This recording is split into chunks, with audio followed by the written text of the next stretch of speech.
ओम शांति, ओम शांति, ओम शांति। 1 अप्रैल 2022 प्रातः मुरली। ओम शांति। बाप दादा मधुबन। आज के ईश्वरीय महावाक्य। बाबा ने कहा, मीठे बच्चे, सदगति में जाना है तो बाप से प्रतिज्ञा करो कि बाबा हम आपको ही याद करते रहेंगे। प्रश्न है, किस पुरुषार्थ के आधार पर सतयुगी जन्म सिद्ध अधिकार प्राप्त होता है? उत्तर में बाबा ने कहा, अभी पूरा बैगर बनने का पुरुषार्थ करो। पुरानी दुनिया से ममत्व मिटाकर जब पूरे बैगर बनेंगे तभी सतयुगी जन्म सिद्ध अधिकार प्राप्त होगा। बाबा कहते हैं, मीठे बच्चे, अब ट्रस्टी बनो। पुरानी कीचड़ पट्टी जो कुछ है सब ट्रांसफ़र करो। बाप और वर्षे को याद करो तो तुम स्वर्ग में आ जाएंगे। विनाश सामने खड़ा है, इसलिए अब पुरानी बैगेज समेट लो। गीत है भोलेनाथ से निराला। ओम शांति। तुम हो स्टूडेंट, ऊंचते ऊंच नॉलेजफुल बाप तुमको पढ़ाते हैं तो नोट्स ज़रूर लेने चाहिए, क्योंकि फिर रिवाइज कराना होता, औरों को समझाने में भी सहज होता है। नहीं तो माया ऐसी है जो बहुत पॉइंट्स भुला देती है। इस समय तुम बच्चों की लड़ाई है माया रावण के साथ। जितना तुम शिव बाबा को याद करेंगे उतना माया भुलाने की कोशिश करेगी। ज्ञान की पॉइंट भी भुलाने की कोशिश करेगी। कभी कभी बहुत अच्छी पॉइंट्स याद आएंगी, फिर वहाँ की वहाँ गुम हो जाएंगी। होता भी होगा ऐसा, क्योंकि यह ज्ञान है नया। बाप कहते हैं, कल्प पहले भी यह ज्ञान तुम ब्राह्मणों को दिया था। ब्राह्मणों को ही अपना बनाते हैं ब्रह्मा के मुख द्वारा। यह बातें कोई गीता में लिखी हुई नहीं है। शास्त्र तो पीछे बनते हैं, जब धर्म स्थापन करते हैं उस समय सब शास्त्र नहीं बनते।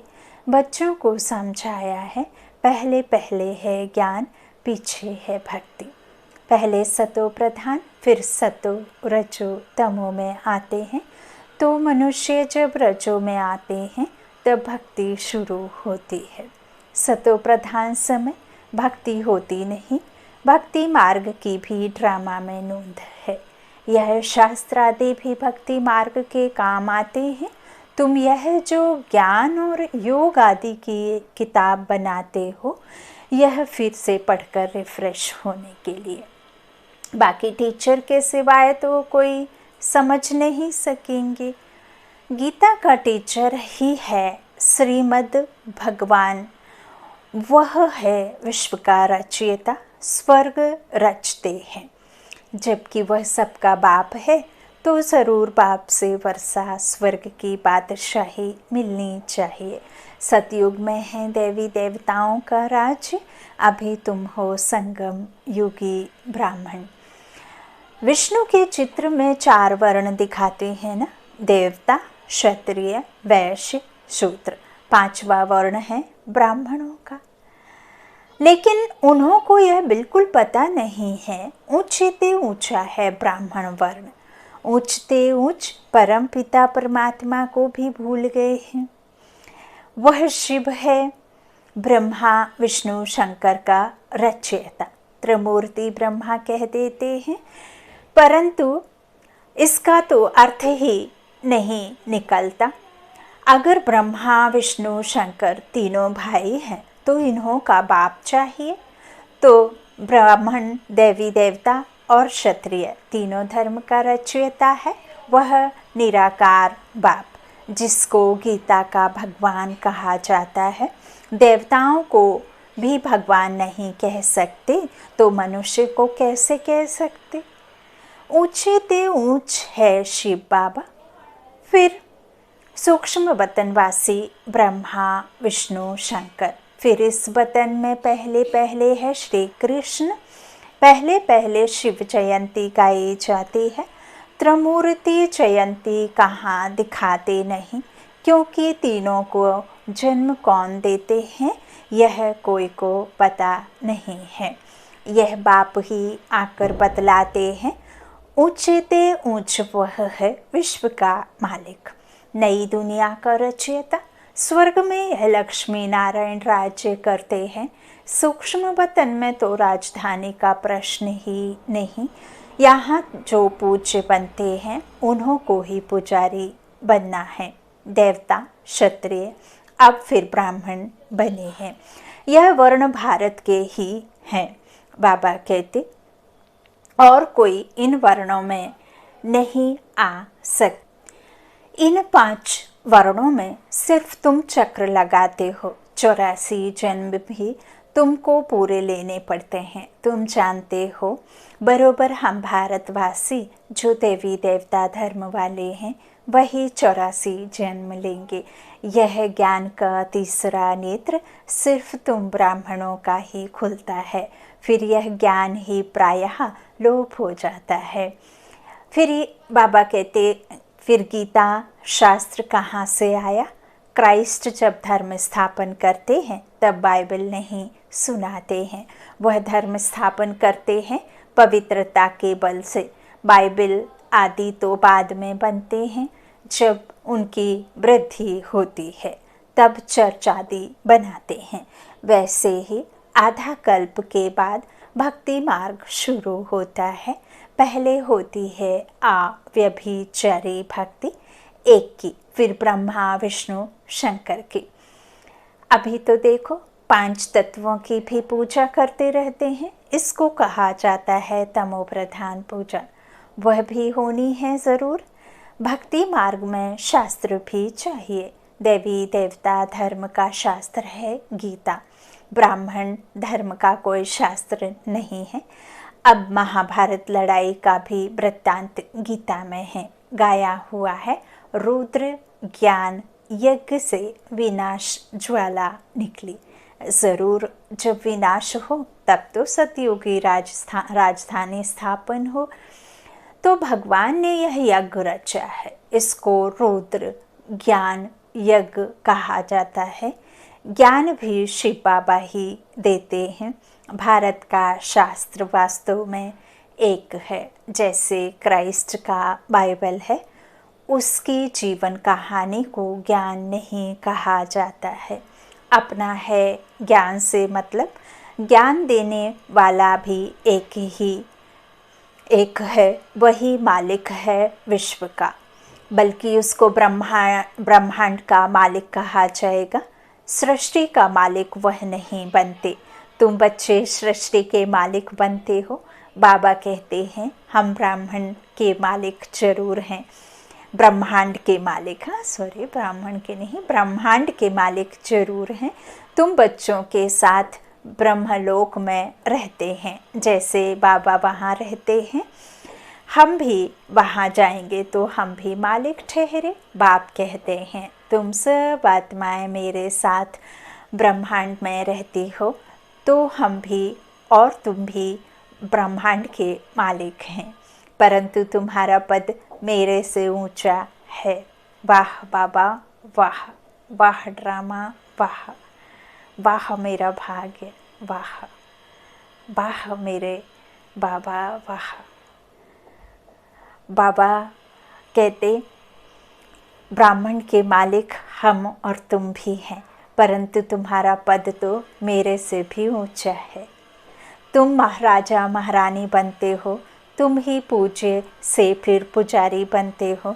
तुम पतितों को मैं आकर पावन बनाता हूँ। मैं तो जन्म मरण रहित हूँ। फिर साधारण तन का आधार ले सृष्टि के आदि मध्य अंत का राज तुमको बताता हूँ। ऐसा कोई भी विद्वान पंडित नहीं जो ब्रह्मांड, सूक्ष्म वतन और सृष्टि के चक्र का राज को जानता हो, सिवाय तुम बच्चों के। तुम जानते हो ज्ञान का सागर, पवित्रता का सागर तो परम पिता परमात्मा ही है। उनकी महिमा गाई ही तब जाती है जब हमको ज्ञान देते हैं। अगर ज्ञान नहीं दें तो महिमा कैसे गाई जाए। वह एक ही बार आकर बच्चों को वर्षा देते हैं। 21 जन्मों के लिए 21 जन्मों की लिमिट है, ऐसे नहीं कि सदैव के लिए देते हैं। 21 पीढ़ी अर्थात 21 बुढ़ापे तक। पीढ़ी बुढ़ापे को कहा जाता है। 21 पीढ़ी तुमको राज्य भाग्य मिलता है, ऐसे नहीं कि एक के पिछाड़े 21 कुल का उद्धार हो जाएगा। यह तो समझाया है, इस राजयोग से तुम राजाओं का राजा बन जाते हो। फिर वहाँ ज्ञान की दरकार नहीं रहती। वहाँ कोई मंत्री वजीर आदि की किसी की भी आवश्यकता नहीं होती जिससे आपको कोई शिक्षा लेनी हो या किसी से कोई कहना चाहिए सलाह मशवरा करना पड़े, ऐसी कोई दरकार नहीं। वहाँ खुद ही इतने ताकतवर होते हैं कि किसकी दरकार, ज्ञान की दरकार नहीं रहती। वहाँ तुम सद्गति में हो। ज्ञान तो उनको चाहिए जो दुर्गति में हो। अभी तुम सद्गति में जाते हो, दुर्गति में लाया है माया रावण ने। अब सद्गति में जाना है तो बाप का बनना पड़ता है, प्रतिज्ञा करनी पड़ती है। बाबा, हम आपको सदैव याद करते रहेंगे। देह का अभिमान छोड़ हम देही हो रहेंगे। गृहस्थ व्यवहार में रहते हम पवित्र रहेंगे। मनुष्य कहते हैं यह कैसे होगा। अरे बाप कहते हैं इस अंतिम जन्म में पवित्र बन, मेरे साथ योग लगाओ, मेरे साथ जोड़ रखो, खुद को मुझसे जोड़ो। मेरा और तुम्हारा रिश्ता क्या है, उस संबंध को जानो, फिर मुझसे संबंध जोड़ो, मेरे साथ याद में रहो। बाबा कहते मेरे साथ योग लगाओ तो ज़रूर तुम्हारे विकर्म विनाश होंगे और चक्र को याद करेंगे तो तुम चक्रवर्ती राजा बनेंगे। बाप से ज़रूर स्वर्ग का वर्षा मिलेगा। डीटी वर्ल्ड सावरंटी तुम्हारा जन्म सिद्ध अधिकार है। डीटी वर्ल्ड अर्थात देवी देवता है ना, देवी देवता का वर्ल्ड। तो सावरंटी तुम्हारा जन्म सिद्ध अधिकार है, सो पा रहे हो। फिर जितना जो प्रतिज्ञा करते और बाप के साथ मददगार बनते हैं, यह तो तुम जानते हो। विनाश सामने खड़ा है, नेचुरल कैलमिटीज़ भी आई की आई। इसलिए बाबा कहते हैं अपने पुराने बैगेज आदि सब ट्रांसफ़र कर दो, तुम ट्रस्टी बन जाओ। एक होता है ट्रस्ट और एक होता है ट्रस्टी, है ना। ट्रस्टी अर्थात मेरा सब कुछ उसका, और विश्वास करके विल पावर सब कुछ उसके नाम कर दो, है ना।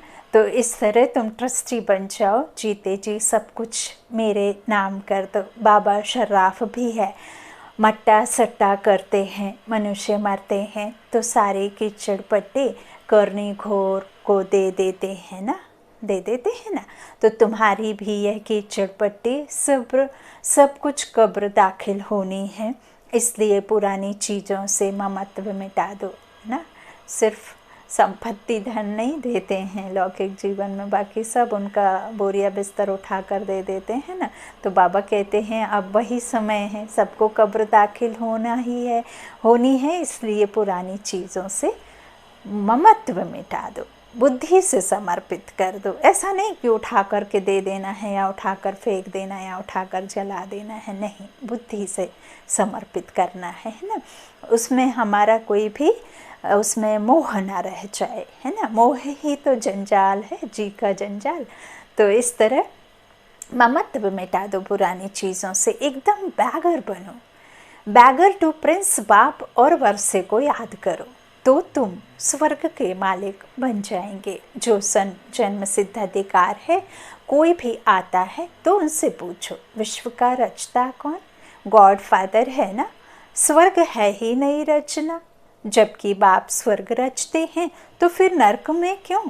स्वर्ग के मालिक क्यों नहीं बनते। तुमको नरक का बादशाह बनाया है माया रावण ने। बाप तो स्वर्ग का बादशाह बनाने वाला है। रावण दुखी बनाते हैं, तब रावण से तंग होकर उनको जलाने की कोशिश करते हैं, परंतु रावण जलता ही नहीं, क्योंकि सच्चे रावण को नहीं जानते ना, इसलिए वो जलता नहीं है। तो रावण कौन है, उसे जलाना कैसे है? जब तक ये आपके पास में समझ ना हो तब तक रावण जलेगा कैसे? लेकिन दुख देता है, उसको जलाते हैं ज़रूर, क्योंकि उसने कुछ ना कुछ तो ऐसा किया है जिसकी वजह से उसको जलाते हैं, लेकिन वो जलता नहीं है। मनुष्य समझते नहीं हैं कि रावण क्या चीज़ है। कहते हैं 3000 वर्ष बिफोर क्राइस्ट गीता सुनाई, परंतु उस समय कौन सी नेशनैलिटी थी वह समझाना चाहिए ना। माया ने बिल्कुल ही पतित बना दिया है। कोई को भी पता नहीं कि स्वर्ग का रचता कौन है। एक्टर्स होते हुए ड्रामा की क्रिएटर डायरेक्टर को ना जाने तो क्या कहेंगे। बड़े ते बड़ी लड़ाई है यह महाभारत लड़ाई, विनाश के लिए है यह सच्ची महाभारत की लड़ाई जो अब लगी हुई है, तो यह विनाश के लिए है। गाया भी जाता है ब्रह्मा द्वारा स्थापना, है ना। तो ऐसे नहीं गाया जाता कि कृष्ण द्वारा स्थापना। रुद्र ज्ञान यज्ञ मशहूर है जिससे विनाश ज्वाला प्रज्वलित हुई। बाप खुद कहते हैं, मैंने यह ज्ञान यज्ञ रचा है, तुम हो सच्चे ब्राह्मण रूहानी पंडित। तुमको अब बाप के पास जाना है, वहाँ से फिर इस पतित दुनिया में क्या करना है, आना है। यह सेंटर्स हैं सच्चे सच्चे तीर्थ, सचखंड में ले जाने वाले, और वह तीर्थ हैं झूठ खंड के लिए जो जिस्मानी है। वह है जिस्मानी देह अभिमान की यात्रा, और यह है देही अभिमानी की यात्रा। आत्मा मन बुद्धि के विमान में बैठ बिना मेहनत, बिना खर्च, बिना कोई कष्ट के रूहानी तीर्थ यात्रा करती है। तो यह सचखंड में ले जाने वाली यात्रा है, और वह झूठ खंड में ले जाने वाली यात्रा है जो जिस्मानी देह अभिमानी की यात्रा, और यह है देही अभिमानी की यात्रा। तो तुम जानते हो, फिर नई दुनिया में आकर अपने सोने की महल बनाएंगे। ऐसे नहीं कि सागर से कोई महल निकल आएंगे, या ये दुनिया नीचे चली जाएगी, कोई दूसरी दुनिया नीचे होगी वो आ जाएगी, ऐसा कुछ नहीं है। बाबा कहते हैं ऐसे कोई महल नहीं निकलते हैं समुद्र सागर से। तुमको तो बहुत खुशी होनी चाहिए, जैसे पढ़ाई में ख्याल रहता है कि बैरिस्टर बनूंगा, यह करूंगा।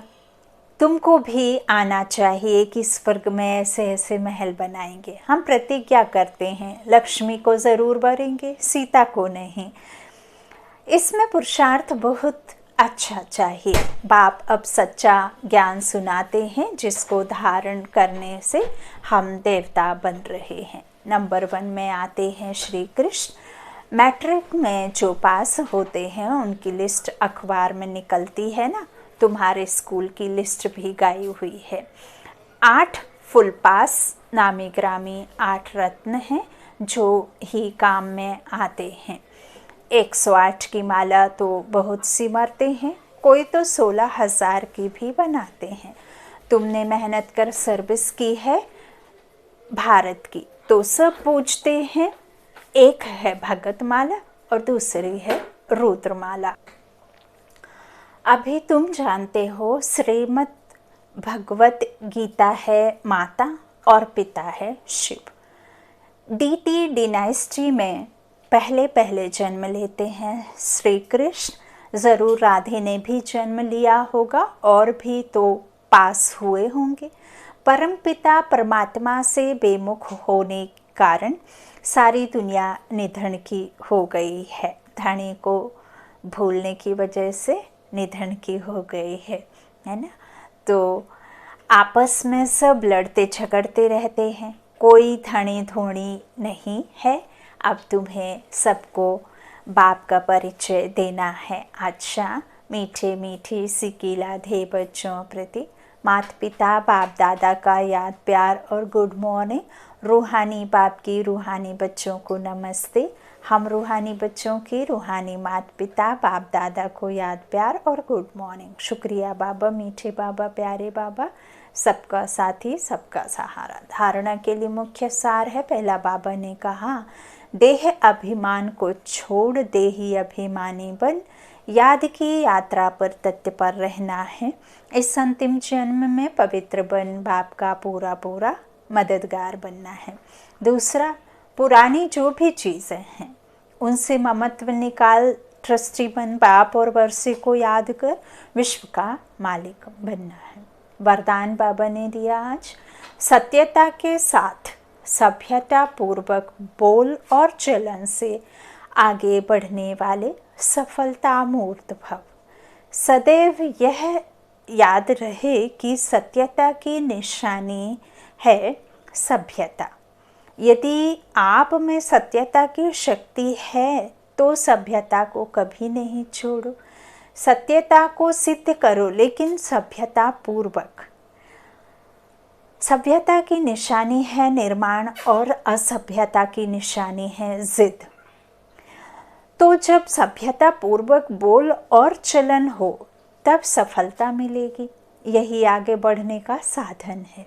अगर सत्यता है और सभ्यता नहीं है तो सफलता मिल नहीं सकती।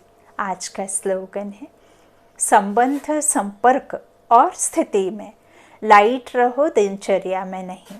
संबंध संपर्क और स्थिति में लाइट रहो, दिनचर्या में नहीं। अच्छा, ओम शांति, ओम शांति।